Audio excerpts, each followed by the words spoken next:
Something terrible happened in the woods of Michigan and nobody saw it coming. What they found 10 years later would change everything they thought they knew about that cold November night. It was late November 2009 when the small town of Honor, Michigan got hit with heavy snow. The kind that makes everything quiet and covers up tracks in just a few hours. A woman named Adrienne Wintall came to this place looking for peace. She was 32 years old and made her living drawing plants. She lived in Ann Arbor but wanted to get away for a while. She told her sister she needed 5 days to sketch, think, and be alone.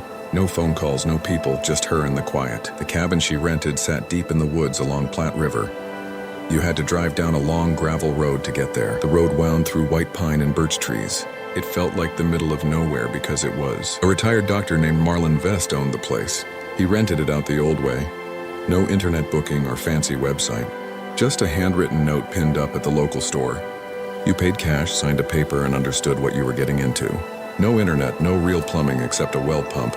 And if something went wrong, help was 20 minutes away on a good day. Adrienne showed up on a Tuesday in the middle of November. The last time anyone saw her for sure was at a gas station called Bula Fuel and Feed. It was 3 miles from the cabin. The security camera caught everything. She bought firewood, kerosene, apples, and a mystery book. She wore a gray coat and a knit hat with a little red bird on it. When she left, she waved at the woman working there. Her name was Darlene Kopp. Darlene said Adrienne seemed happy and excited about having some quiet time.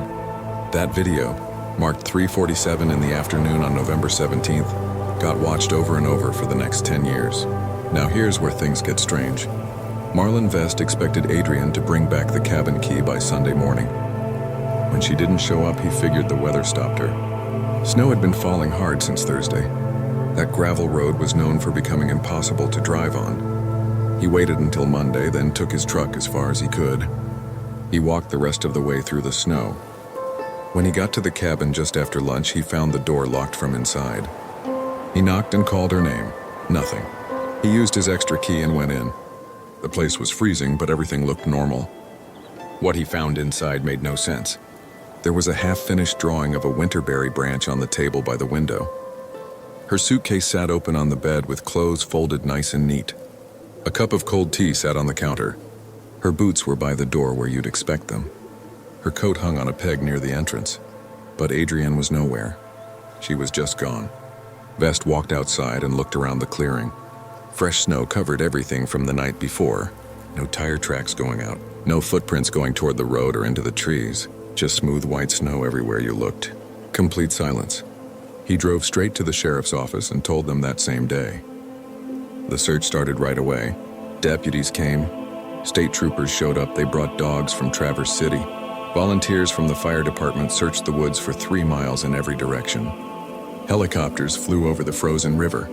Divers went into the deep parts of Platte Lake even though ice was starting to form. For 9 days straight they searched. They found absolutely nothing. Not a scarf, not a glove, not one single sign that she ever walked away from that cabin. Adrienne's sister Claire flew in from Philadelphia. She stood at the courthouse and talked to reporters. Behind her was a big photo of Adrienne smiling in a garden, her hands covered in charcoal and ink from her work. Claire's voice shook when she talked. She said her sister was kind and thoughtful. She sent birthday cards and remembered every plant she ever drew. Their parents offered $15,000 to anyone who could help find her. They were both retired teachers living in Kalamazoo. Some tips came in, but nothing useful. A hunter said he saw a woman who looked like her walking near the highway the day after she disappeared, but the timing didn't make sense. A psychic called with exact locations to search. They found an old deer blind and nothing else. By December, the search got smaller. Then it stopped completely. The cabin got locked up again. Adrienne's name went into the state police missing person database. It stayed there for almost 10 years. Then something changed everything. In February 2019, 2 brothers were riding snowmobiles through state forest near Sleeping Bear Dunes. They hit something under the snow. They stopped to check and found a canvas bag frozen in the ice. The leather strap was cracked and old. Inside were wet pages from a sketchbook, a rusty tin of charcoal pencils, and a library card. The name on the card was clear: Adrienne Wintall. The brothers were Lucas and Jeremy Toth. They lived in Empire, Michigan their whole lives. They knew that name immediately. Their mom had helped search back in 2009. They marked where they found it on GPS and drove to the ranger station. Within 12 hours, the sheriff's office reopened the case. Detective Warren Kulick got assigned to lead it. He had been a rookie cop during the first investigation. He remembered the case clearly, not just because she disappeared, but because something felt wrong even back then. No fight, no signs she left, but no body either. No explanation, just emptiness cut into winter. He made sure the bag got tested using the best forensic methods they had. Most pages in the sketchbook were too damaged to read, but 3 pages near the middle were still clear enough. One showed a detailed drawing of a winterberry branch. It looked almost exactly like the unfinished sketch left on the cabin table. Another page was dated November 19th, 2009. That was 2 days after she arrived. In the margin, she wrote something. Someone knocked last night, didn't answer, stood outside for a long time. The third page was torn and creased on the edge. It had only 5 words written fast. He knows I'm alone here.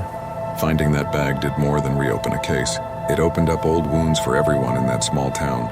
For the families who searched those woods in 2009. For the volunteers who walked until their boots fell apart. The bag meant something big. It proved she had been out there the whole time. Somewhere past where they looked. Past where they thought someone could walk in a snowstorm without a coat. Detective Kulick sat in the evidence room on a cold February morning. The bag was laid out on a metal table under bright lights. He asked for the original case file from storage. 3 cardboard boxes showed up filled with interviews, maps, weather reports, and photos of the cabin from the day Marlon Vest reported her missing. Kulick opened the first box and started reading. The first response had been fast and organized. Within 6 hours of Vest calling it in, they set up a command center at the township hall. Search teams from 4 counties came. State police sent helicopters. They brought cadaver dogs from as far as Grand Rapids. But the search got messed up right away by weather and the land itself. A blizzard hit on November 23rd. 8 more inches of snow fell. You couldn't see anything. Temperature dropped to 14 degrees. People searching could have died from the cold themselves. By Thanksgiving weekend, they were searching almost 6 square miles. Dense forest, frozen wetlands, sections of the river where the water moved too fast to freeze. Divers went underwater. People on horses rode trails too narrow for vehicles. They found nothing. Not a footprint saved under a branch. Not a piece of torn cloth on a fence. Not one single thing that showed she passed through. The guy running the search was a retired Marine named Gerald Foss. He wrote in his final report that finding nothing was almost impossible given how hard they looked. In 18 years of doing wilderness rescues across northern Michigan, he never saw a missing person leave so little behind. He ended with a line that Kulick underlined twice. Either someone took her away in a vehicle, or she never left the cabin by herself. Claire Wynn stayed in honor for 3 weeks after her sister disappeared. She slept at a motel and spent every day either at the command center or walking the woods looking for her sister. Kulick found her statement in a folder at the bottom of the second box. She described Adrienne as careful and cautious. Someone who checked locks 3 times and always told people exactly where she'd be. She said Adrienne was excited about the trip, not scared or worried. No problems with money, no fights with anyone, no boyfriend drama that might explain running away. Her phone records showed normal calls before the trip. Most were to plant supply companies or her sister. Nobody touched her bank account after November 17th. Her car was still parked at the cabin, a 2006 Honda with keys in it and half a tank of gas. Claire also mentioned something that seemed important now, even though nobody cared back then. Adrienne called her the morning of November 18th. That was the day after she arrived. She used the phone inside the cabin because cell phones didn't work there. She told Claire the place was perfect, quiet, and beautiful. But she also said something weird. She felt like someone had been near the cabin even though Vest told her nobody rented it in over a month. When Claire asked what she meant, Adrienne said she found fresh cigarette butts by the woodpile. She also found boot prints going from the trees to the back window, then disappearing into the brush. She didn't sound scared, just confused. Claire told her to tell Vest about it. No record shows she ever did. Kulick made a note to find Marlon Vest and talk to him again. The original file showed Vest helped with everything during the investigation. He gave access to the cabin, rental records, and a list of everyone who stayed there for 3 years. He had no criminal record, no connection to Adrienne except renting her the cabin and proof he wasn't there when she disappeared. He was in Traverse City at a medical conference when it happened. Hotel records and 6 people confirmed it. Still, Kulick wanted to ask him about the cigarette butts and boot prints, details that seemed small in 2009 but felt important now. The lab results on the bag came back in a week. They confirmed the pages inside matched the paper from Adrienne's sketchbooks. Several of those books came from her apartment in Ann Arbor after she disappeared. A handwriting expert checked it against her journals and work papers.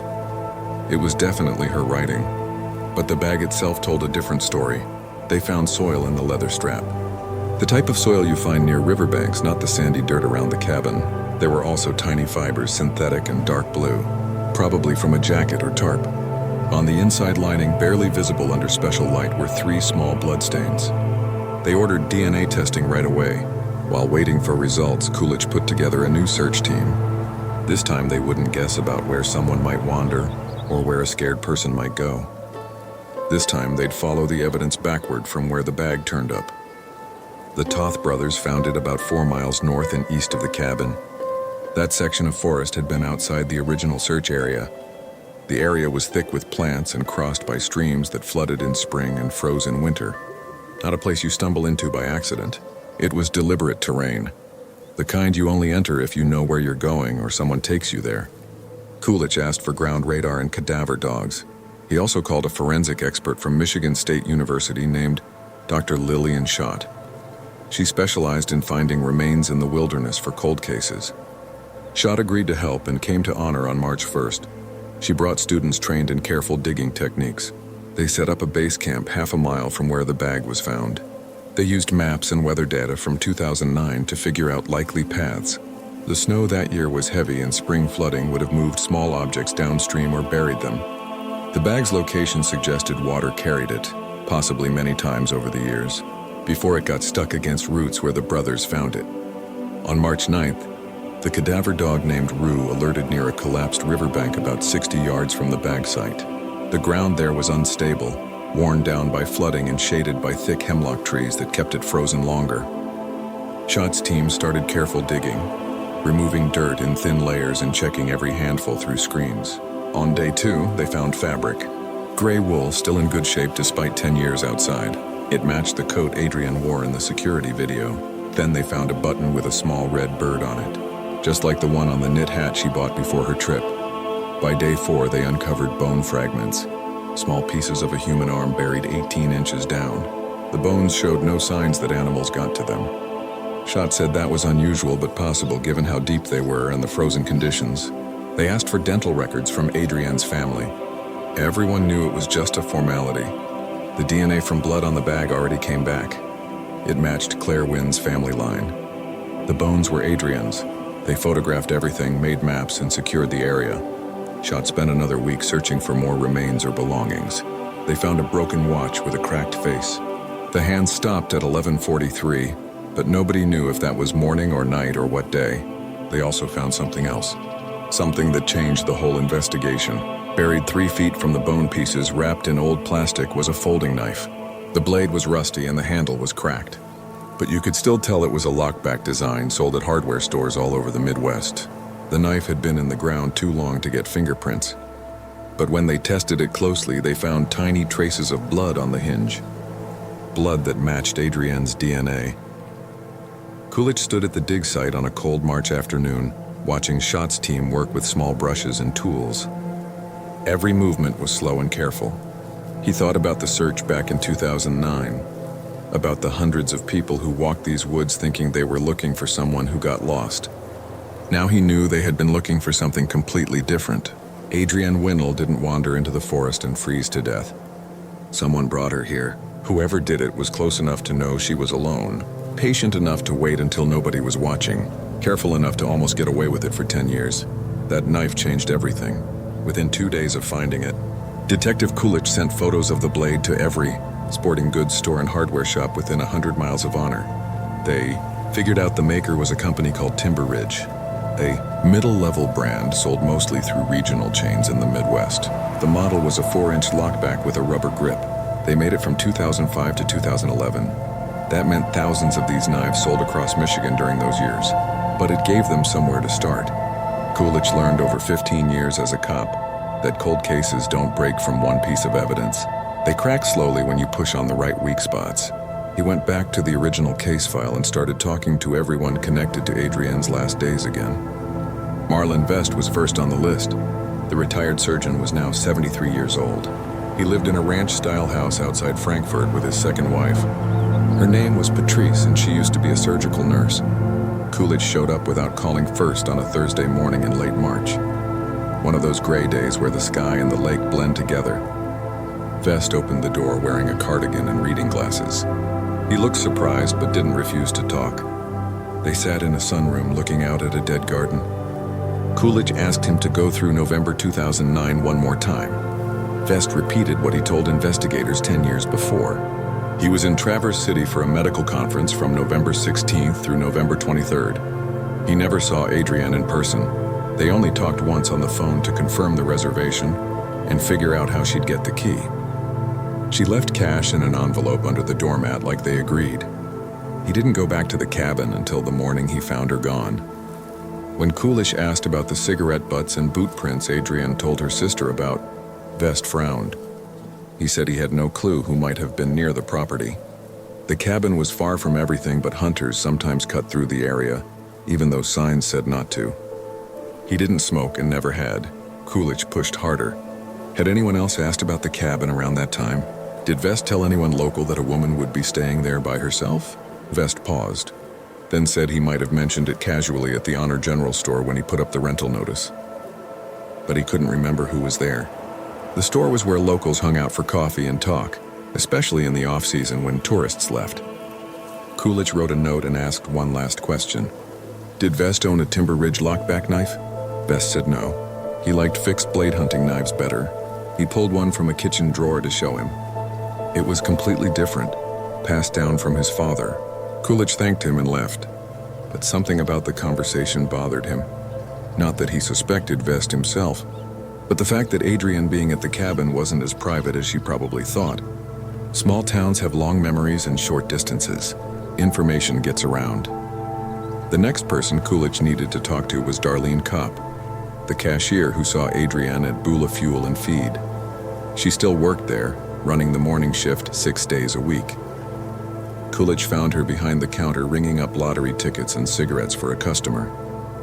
When the store cleared out, he introduced himself and asked if she remembered Adrienne. Darlene nodded right away. She said she thought about that girl every winter when the first snow came. She described Adrienne as polite and soft-spoken, someone who seemed happy to be alone but not lonely. Kulick asked if anyone else was in the store that afternoon. Anyone who might have noticed Adrienne or heard where she was staying. Darlene thought for a minute, then said there were a few regulars. Old Mr. Foster buying pipe tobacco, a couple of ice fishermen getting bait, and Travis Lorne standing near the firewood display, stacking split logs into bundles to sell. Travis Lorne. Kulick wrote the name down. Darlene kept talking. She said Travis worked odd jobs around the area, maintenance, landscaping, snow removal in winter. He was quiet and kept to himself but did good work. She thought he still lived somewhere near Platte Lake, but hadn't seen him in the store lately. Kulick asked if Travis smoked. Darlene said yes, roll your own cigarettes, the cheap kind. Kulick went back to his office and ran a background check on Travis Allen Lorne. Age 46, born and raised in Benzie County. No major criminal record, just a few small things. A drunk and disorderly charge in 2003 that got dismissed. He knocked on the door. He said he didn't plan to hurt her. He just wanted to talk, to explain that she didn't need to be afraid. But when she opened the door just a crack, the chain still on, she looked at him with an expression he would never forget. Not anger, not confusion, but pure primal fear. She tried to close the door, but he pushed against it, breaking the chain. He said he didn't remember deciding to push. His body just moved. She stumbled backward, tripping over her suitcase, and he stepped inside. He told her to calm down, that he wasn't going to hurt her. But his words only made her more terrified. She grabbed a kitchen knife from the counter, a small paring knife, and held it out in front of her, her hand shaking. He said he tried to take it from her gently, but she fought back. And in the struggle, the blade cut across his palm. The pain was sharp and instant, and something inside him changed. He grabbed the knife from her hand and hit her once hard across the side of her head with his closed fist. She fell. Barrage stopped here, his eyes distant. He said he stood over her for a long time, watching her breathe, watching the blood come from a cut above her temple, where she hit the edge of the table on her way down. He said he knew in that moment that everything had changed, that there was no explaining this away. No going back to the version of himself that existed 5 minutes earlier. He checked her pulse. She was alive but unconscious. He looked around the cabin, at her belongings, at the sketch on the table, at the life she brought into this space, and he made a decision. He couldn't let her wake up and identify him. He couldn't risk the consequences of what he'd done. So he carried her outside into the cold and the dark, and he walked. He knew the forest well enough to move without a flashlight. He moved quickly, his arms aching under her weight. She stirred once, mumbling something he couldn't understand. He stopped to check if she was waking. She wasn't. He kept walking until he reached the riverbank, a place where the current ran fast enough to keep the water from freezing completely. He laid her down on the snow-covered ground and searched his pockets. He found Carl Hustis' knife, the one the ranger lent him weeks earlier during a trail maintenance project. He never returned it. He said he didn't want to use the knife, but he couldn't leave her alive. If she survived the cold, she would tell the police what happened and his life would be over. He told himself it was already over the moment he pushed through that door. And this was just the logical end. He opened the blade and knelt beside her. She opened her eyes then, just barely, and looked at him. She didn't scream, didn't fight, just looked at him with an expression he couldn't name. Resignation maybe, or sadness? He pressed the blade to her throat, but his hand wouldn't move. He sat there for what felt like hours, but was probably only minutes, frozen by uncertainty. Then she stopped breathing on her own. He checked for a pulse and found none. The cold had taken her while he hesitated. He said he felt relief and horror in equal measure. He hadn't killed her with the knife, but he killed her by bringing her out into the frozen night. By taking away her chance to survive, he buried her in a shallow hole near the river, covering her body with snow and branches. He took her messenger bag, planning to throw it away, but couldn't make himself do it. It felt like evidence of her existence, proof that she had been real. He kept it along with small items he took from the cabin, a button, a piece of her coat, a page from her sketchbook. He said he visited the burial site dozens of times over the years, adding to it, moving things, trying to create something that felt like remembrance rather than hiding. Kulick asked why he helped with the search efforts. Berridge said it was the only way to stay close to the investigation, to know what authorities were finding or not finding. He said it also felt like penance, a way to pretend he cared about bringing her home when he was the reason she was gone. When Carl Hustis asked to borrow a knife during the search, Berridge realized he still had the ranger's blade in his coat pocket, the one he almost used. He couldn't return it covered in his own blood from the cut on his palm, so he said he lost it. Hustis didn't push the issue. Berridge got rid of the knife months later, burying it near the site where he left Adrienne. A symbolic gesture he couldn't fully explain. The forensic analysis confirmed Berridge's story. The blood on the knife matched both Adrienne's DNA and Berridge's, consistent with his description of the struggle.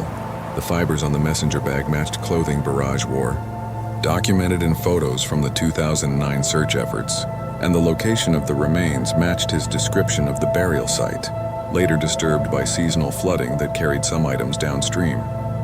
On June 14, 2019, Owen Berridge was formally charged with second-degree murder, felony murder during a home invasion, and hiding a death. He pleaded guilty to all charges as part of a deal that saved him from trial. The plea hearing was short. The judge asked if he understood the consequences of his plea. Berridge said yes. The judge asked if anyone forced or threatened him. Berridge said no. Then the judge asked if he had anything to say to the family of Adrienne Wintall. They sat in the front row of the courtroom, Claire with her hands folded tight in her lap, her parents on either side of her. Berridge turned to face them. He said, "I can't ask for forgiveness because I don't deserve it. I can only tell you that I think about her every day, and I will for the rest of my life. I'm sorry doesn't cover it, but I don't have better words." Claire stood. She looked at him for a long moment, her face blank, then spoke in a voice that was steady and clear. "You took my sister from us, but you don't get to keep her memory. That belongs to us." She sat back down, and the judge sentenced Berridge to life in prison without the possibility of parole. Detective Kulick went to the sentencing but left before the press conference that followed. He drove back to Honor, past the general store and the gas station, past the turnoff to the cabin where Adrienne spent her final night. He drove to the recovery site, now marked with a small wooden cross placed by Claire and her family. Someone planted wildflowers around the base, their colors bright against the dark earth. He stood there for a long time, listening to the river move over the stones, thinking about all the ways a life could be interrupted, all the ways a person could vanish and still leave echoes. Claire told him privately after the hearing that she didn't feel closure. Not in the way people talked about it on television. She said she felt something quieter, more like acknowledgement. Her sister's story had an ending now, and the truth, however painful, was better than the silence that came before. Kulick went back to his office and filed his final report. In it, he wrote that the case was solved not through a single breakthrough, but through the buildup of small truths, each one leading to the next, each one requiring someone to pay attention. He noted that Adrienne Wintall was failed by proximity, by the assumption that danger lived far away, rather than in the quiet spaces between neighbors. But she was also honored by persistence, by the refusal of her family and investigators to let her name fade into the list of the forgotten. On a cold morning in November 2019, exactly 10 years after Adrienne disappeared, a memorial service was held in honor. More than 200 people came, filling the small community center beyond capacity. Claire spoke about her sister's love of plants, her careful illustrations, her quiet humor. A local choir sang. A retired teacher read a poem about winter and remembrance. At the end of the service, people were invited to light candles and place them on a table under a photograph of Adrienne, the one from the security footage where she waved at the camera, her face open and unafraid. The candles burned long into the evening, small flames against the gathering dark, proof that even in the coldest season, light could still be carried forward. Make sure you subscribe, hit the notification bell, and share this video with someone who loves true crime stories. Your support helps bring attention to cases that might otherwise be forgotten. What cold case do you think deserves more attention? Comment below. Every unsolved case represents a family still waiting for answers, still hoping for the closure that finally came to the Wintall family after nearly a decade of searching. But no physical evidence directly linking him to Adrienne's death. No DNA on the knife handle, no fibers from his clothes, no witnesses putting him at the cabin the night she disappeared. The prosecutor said they needed more before they could charge him. Kulick went back to the interview room and told Lorne he was free to go but shouldn't leave the area. Lorne stood up slowly, his shoulders down. Before he got to the door, he turned around. He said there was something else, something he didn't mention because he wasn't sure it mattered. The second night he was near the cabin, the night he saw Adrienne on the porch. He wasn't alone in the woods. He heard someone else moving through the trees east of where he stood, footsteps crunching through snow. Deliberate steps, not the random movement of an animal. He thought it was another hiker or maybe a hunter. So he stayed quiet and eventually left. But later, after Adrienne disappeared, he wondered if that person stayed when he left. Kulick felt his heart race. Did you see who it was? Lorne shook his head. It was too dark and they were too far away. But he remembered one thing. Whoever it was had a light. A small flashlight or maybe a headlamp because he saw a quick flash of it through the trees before it went dark. Kulick asked why he didn't mention this 10 years ago. Lorne said the same reason he didn't mention anything else. Fear, self-preservation, stupidity, pick one. He left the building and Kulick stood alone in the hallway, his mind spinning. If Lorne was telling the truth, and that was still a big if, then someone else was near the cabin the night Adrienne was last seen alive. Someone with a light, someone who knew the area well enough to move through it in darkness. Kulick went back to his office and pulled up the original search records. He compared volunteers, deputies, and property owners within a 5-mile radius. Then he opened a separate file. One he'd been building quietly for the past 2 weeks. It had background checks on everyone who had regular access to the forest around the cabin. Hunters with seasonal permits, guides who led tourists on snowshoe trips, maintenance workers for the state park. And one name kept showing up in different places. A forest ranger named Carl Hustis. Hustis worked for the Michigan Department of Natural Resources since 1998. He was assigned to the Platte River State Forest District. That included the area where Adrienne's remains were found. He helped with the original search in 2009, logging more volunteer hours than almost anyone else. He knew the land inside out. Every trail, every seasonal creek, every hidden clearing. And according to work records, He took a 2-week personal leave starting November 20th, 2009, just 3 days after Adrienne arrived at the cabin. The reason given was a family emergency, but no details were written down. Kulick picked up the phone and called DNR headquarters in Lansing. He asked for Hustis's current assignment and learned the ranger retired in 2017 after nearly 20 years of service. His last known address was in Benzonia, a small village 12 miles south of Honor. Kulick thanked the clerk and hung up. He sat quiet for a moment, staring at the forest map pinned to his wall. Then he grabbed his jacket and keys. It was time to talk to the man who knew these woods better than anyone. Carl Hustis lived in a modest house on the edge of Benzonia, surrounded by birch trees and a split-rail fence that needed fixing. Kulick arrived just before sunset, the sky streaked with orange and purple. Hustis opened the door wearing flannel and slippers, a mug of coffee in one hand. He was in his early 60s, broad-shouldered with a neatly trimmed gray beard and the weathered face that comes from decades working outdoors. He recognized Kulick right away and invited him inside without pause. They sat in a small living room packed with field guides, maps, and framed photos of forests in different seasons. Kulick explained he was reviewing the Adrienne Wintall case and wanted to ask a few follow-up questions. Hustis nodded. He said he remembered the case well. It was one of the most intense searches he ever took part in. The lack of closure bothered him for years. Kulick asked about the personal leave Hustis took in November 2009. Hustis frowned like he was trying to recall something far away. He said his mother fell ill, pneumonia. He drove to Ohio to help his sister take care of her. She got better, but it was touch and go for a few days. Kulick made a note and asked if Hustis was in the area before he left for Ohio. Hustis said yes. He was part of the initial search grid on November 22nd, the day after Adrienne was reported missing. He covered the southern section near the river with a team of volunteers. Kulick asked if he'd ever been near the cabin before that. Hustis stopped for just a tiny second, then said he patrolled the area regularly as part of his job. He was familiar with the property and checked on it sometimes when it was empty, to make sure there were no problems with trespassers or damage. Kulick asked if he owned a timber ridge knife. Hustis stood and walked to a drawer in the kitchen. He came back with a folding knife, a timber ridge lockback identical to the one found at the recovery site. He said it was standard gear for rangers, useful for cutting rope, clearing brush, field dressing game. He owned his for more than 10 years. Kulick felt the room spin slightly. He asked if Hustis ever lost a knife in the woods. Hustis said no. He was careful with his equipment.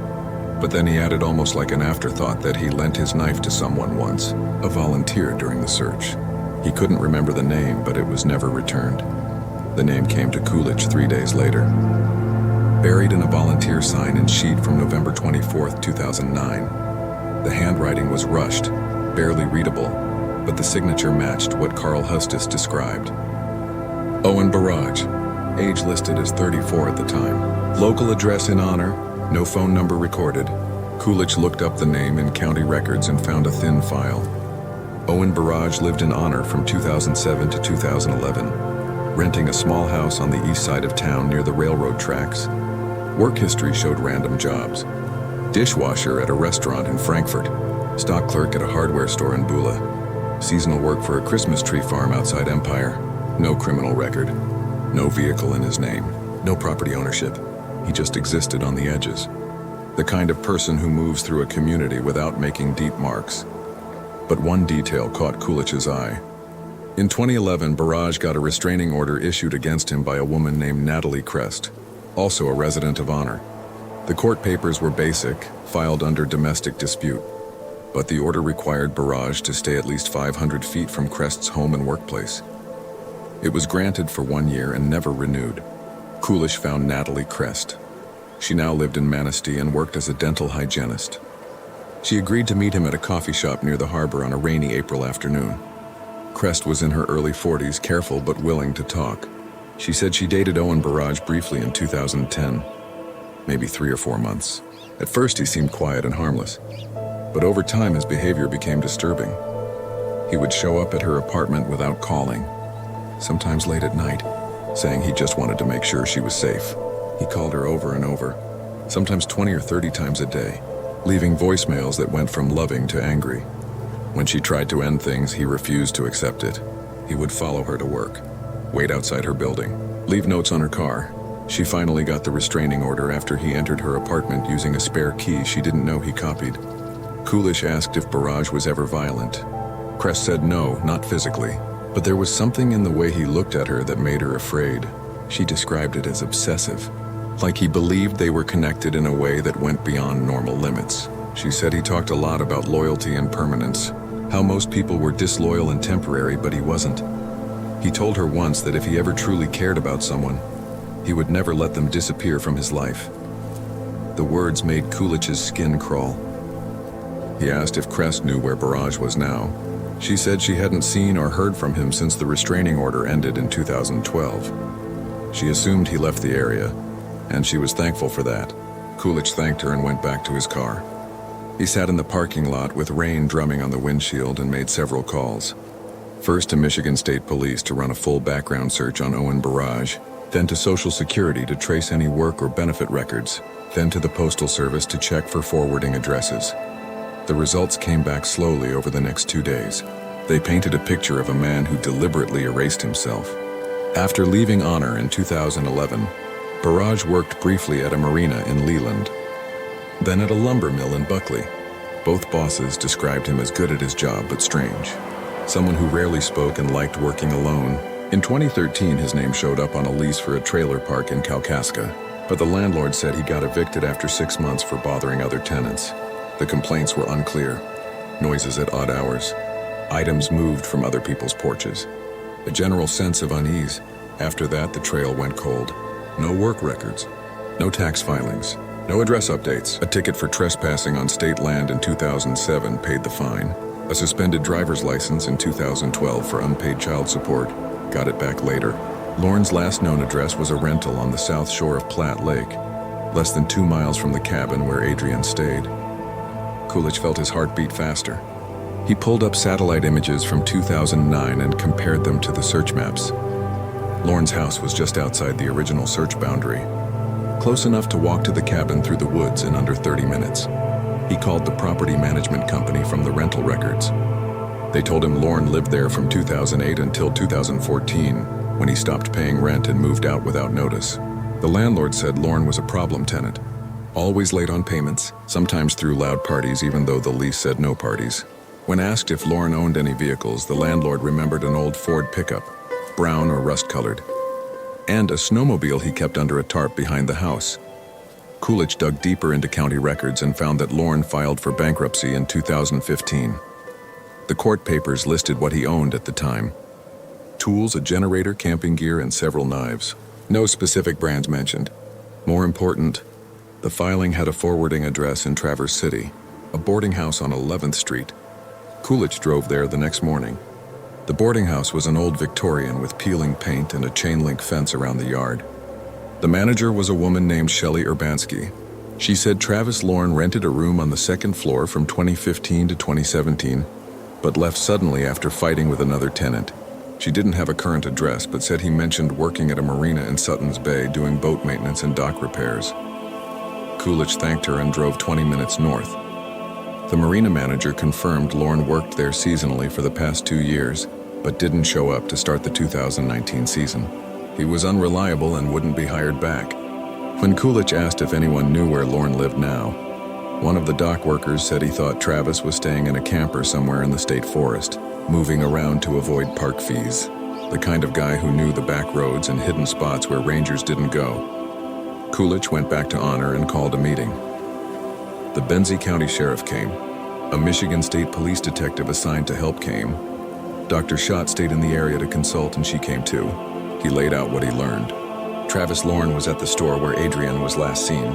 He lived within walking distance of the cabin. He smoked cigarettes. He knew the woods really well. He had money problems and minor legal trouble. The kind of person who could operate on the edges without being noticed. Schott pointed out that the spot where they found Adrienne's remains required local knowledge. It wasn't random. It was deliberate. A location picked by someone who understood seasonal flooding patterns. Someone who knew how the land would hide evidence over time. The sheriff approved a warrant to search any property linked to Lorne and bring him in for questioning. But first they had to find him. Kulick worked with the Department of Natural Resources and got access to their database of hunting and fishing licenses. Lauren bought a small game license in October 2018. He listed a post office box in Interlaken as his mailing address. Kulick went to the post office and learned the box closed for non-payment 6 months earlier. But the clerk remembered Lauren. She described him as thin and weathered, always wearing a blue canvas work jacket and a camouflage cap. He always paid cash and rarely looked at people.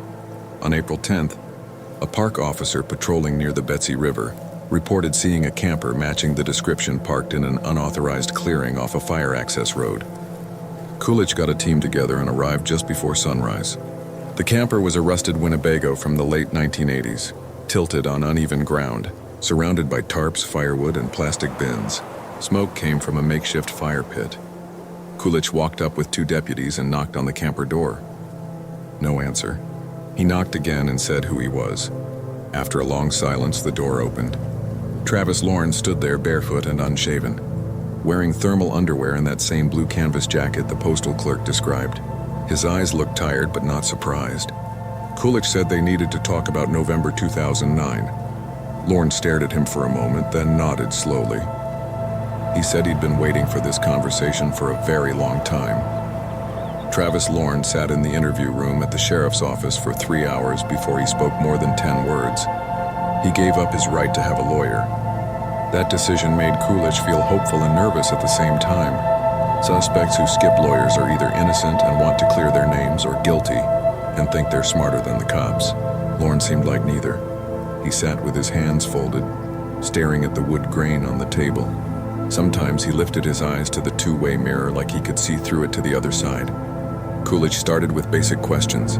Where was Lauren on the evening of November 19, 2009? Lauren said he didn't remember specific dates from that long ago, but he knew he lived near Platte Lake back then, working whatever jobs he could find, snow removal mostly, clearing driveways for elderly people and small businesses in Honor and Beulah. Kulick asked if he remembered a woman named Adrienne Wintall.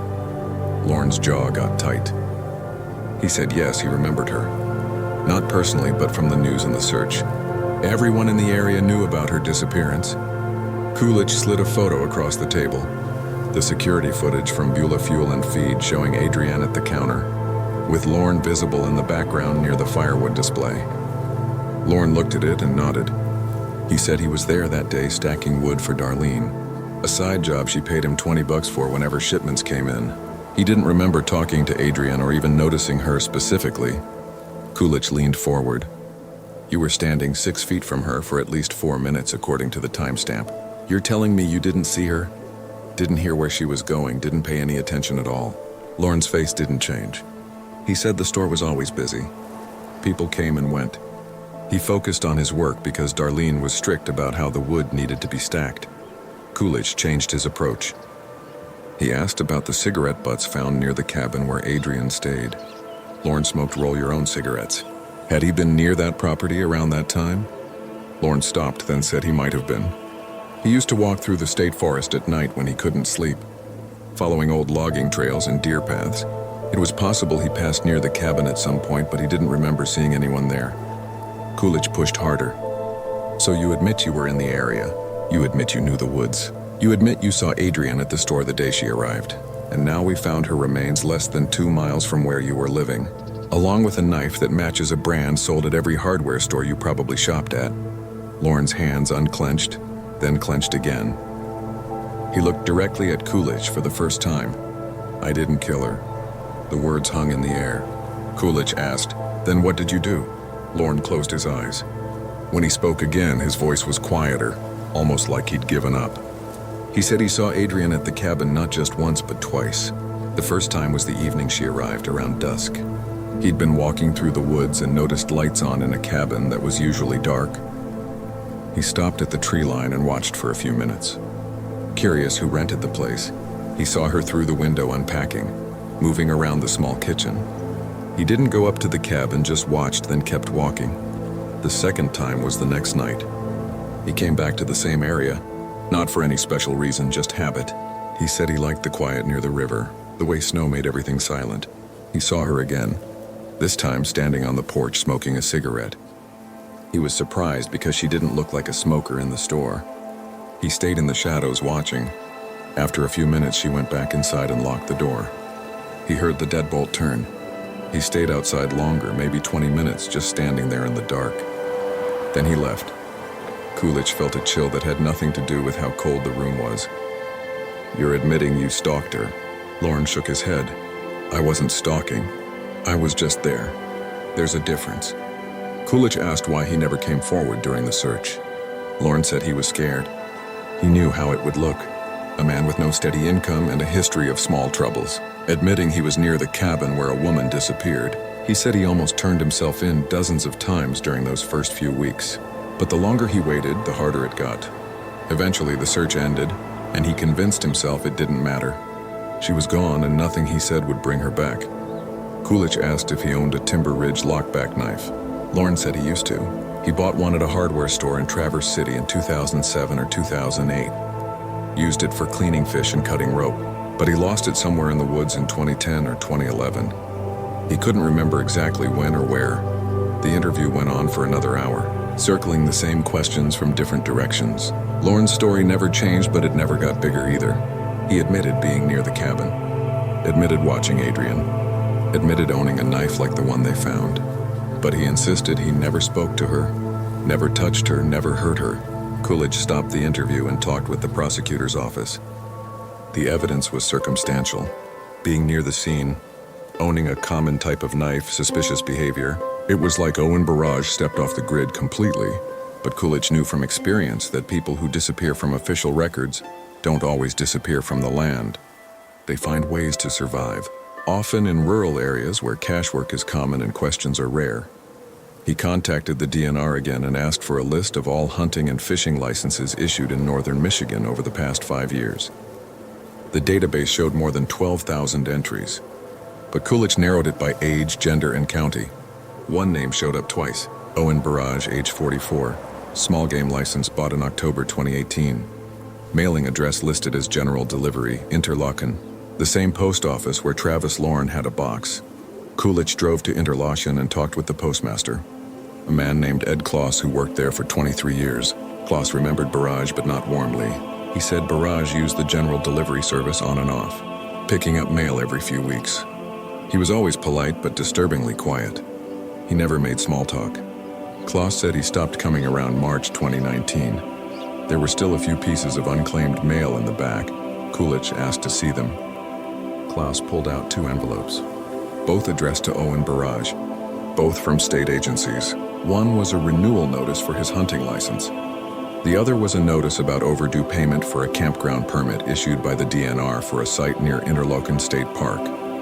Kulick called the park office and learned the permit was for a primitive campsite. Lot 14, located on the western edge of the park near trails that connected to the larger state forest. The ranger who answered said the lot had been empty for months, but she could send someone to check if he wanted. Kulick said he would check himself. He got to the campsite just before lunch.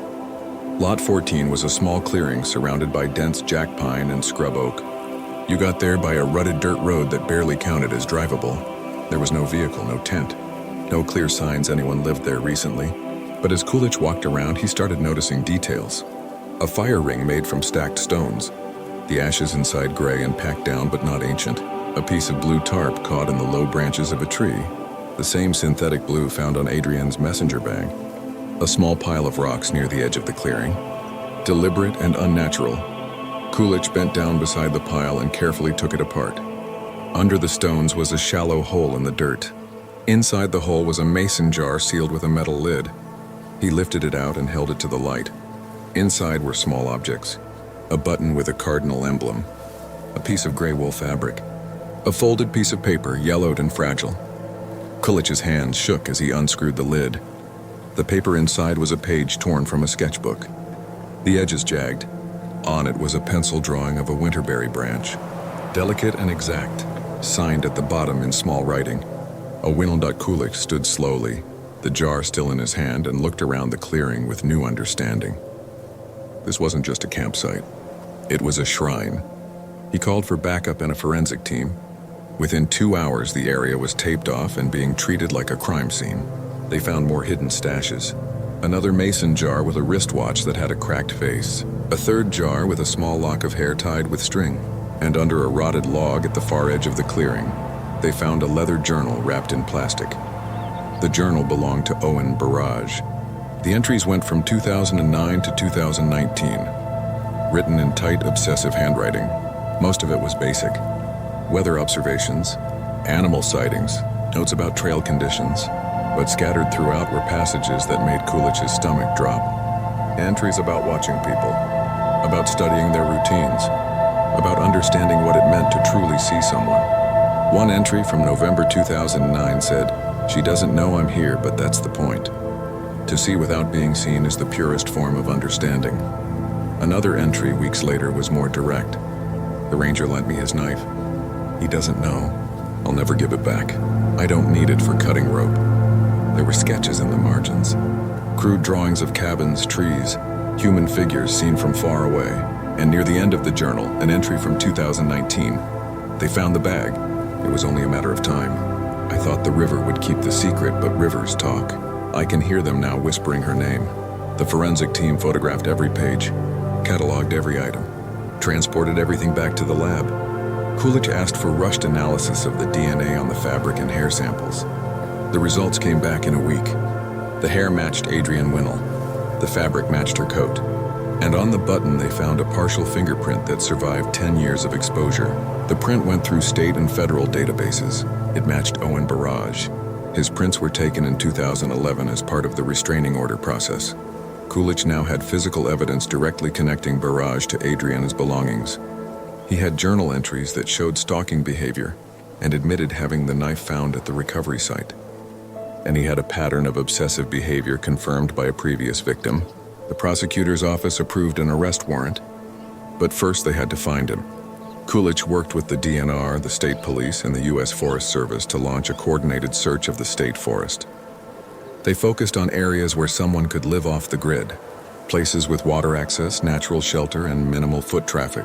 For 2 weeks, they found nothing. Then on May 3rd, a fire lookout tower operator near the Boardman River saw smoke coming from a ravine that wasn't on any campsite map. A team hiked in and found a small shelter built from salvaged wood and tarps. Inside were supplies, canned food, a sleeping bag, a propane stove, and sitting on a stump outside the shelter, like he'd been waiting, was Owen Berridge. He didn't run. He didn't fight back. When the officers got close, he just stood up and raised his hands. His face was thin, his hair long and tangled, his clothes stained and ripped. But his eyes were clear, almost calm. They put handcuffs on him and read him his rights. On the walk back to the access road, one of the officers asked why he didn't run when he had the chance. Berridge looked at him and said, "Because running only delays the inevitable. I learned that from her. She ran and it didn't matter." The officer asked what he meant. Berridge smiled slightly. He said she tried to leave the cabin that night. "I saw her through the window packing her bag, moving fast. She was afraid. I could feel it even from outside. So I knocked. I wanted to tell her she didn't need to be afraid of me. But when she opened the door, she looked at me like I was a monster. And I realized she was right."